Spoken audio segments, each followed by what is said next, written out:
$4.50 bilet. Merhamet $4.50 bilet فروش. من چه بیلت تیار شدیم کی گرفته همین جاده خیلی بچه را بپرس 10 روسی داداری همین جای 5 ماچراتی بیلت فروخته استیم خلقی تاجیک خب بکنه آنمی خب کردگی مردمی تاجیک به آنمی روز ما را آورده رساندن دیگه مملکت ها یک کمکه گناه میشود مبراین میتینگ میکنن ما خب میکنیم انده قرض میکنن 10,000 برسیه را بریم برسیم یگان آدم نفروختیم زاکون نیست همین باور که من 21 در زنگ میزنم لش نه بچه پریزیدنت همین خبرم میرسانم مرحمت بیارد از این کسش آدم بمانن خلق 4,500 5,000 بیلت فروشن 8,000 نفروشن تا 13 تا 20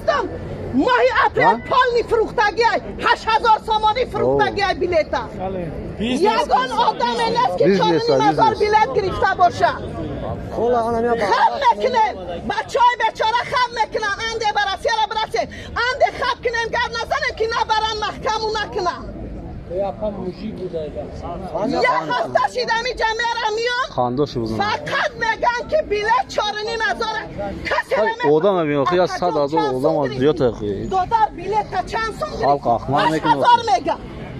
خلق احمق کنه خواه خلا مرا توفی مبیش چه جوش کنده مرا نمیفوره برم هم رسیه دا کار کنم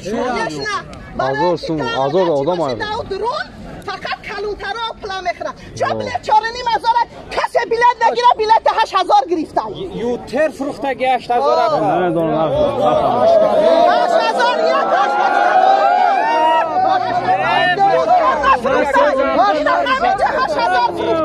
همینجا 7,500 فروختایش چرا خلقی بیچاره را نمیکنن برای چی خلقی بیچاره را نمیگن که بس 4,500 بیلت بگی همه مردمی همینجا بانکا قرض گرفتیم بیلت پل گرفته رفته استیم